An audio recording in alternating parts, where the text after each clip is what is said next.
कहावत होती है बेटा, उसको हमेशा याद रखना चाहिए कि गलती करके सीखना और दूसरे की गलती से सीखना, इन दोनों में ना फायदा होता है।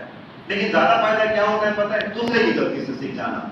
क्यों? क्योंकि दूसरे की गलती से जब हम सीखते हैं ना तो हमको लॉस नहीं होता है, क्योंकि उस समय हमको कोई घाटा नहीं होता है।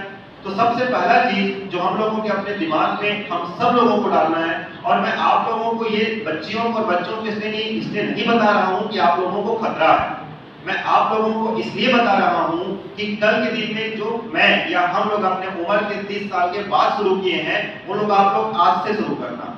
क्योंकि मैं आप लोग मान लो मेरे से कोई 10 साल, अभी कोई बच्ची जो 15 साल की होगी और कोई 30 साल का होगा, उसकी उम्र में 15 साल का गेप होता है। 30 साल का आदमी आगे बढ़ते बढ़ते 15 साल पहले उसका स्वर्गवास होगा।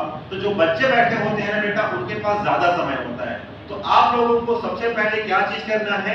सबसे पहले ये जो अंतर्गत है ना, इस दिमाग के अंतर्गत, आप लोगों ने किसी वैज्ञानिक का फोटो देखा है? उसके कपड़ों को देखना, उसके कपड़ों को देखना, उसके बाल वाल सब चीज को देखना, लेकिन उसकी सोच के कारण ये रोशनी जगमगाती है। मतलब बोलते हैं ना बेटा कि मतलब जो रोशनी दिख रही है वो किसी एक के दिमाग के अंतर्गत में जब उसका रोशनी जगा होगा, तब थॉमस एडिसन साहब ने बल्ब बनाया होगा वहां पर। मतलब उसका दिमाग कितना एडवांस रहा होगा। तो कोई भी देश, कोई भी प्रदेश, कोई भी जिला, कोई भी परिवार, किसी और चीज, किसी भी परिवार का धन बेटा एक पीढ़ी काम आएगा, 2 पीढ़ी काम आएगा, लेकिन अगर वह विचार से मजबूत होगा, अपनी सोच से मजबूत होगा, तो उसको कोई कभी पीछे नहीं कर सकता है। तो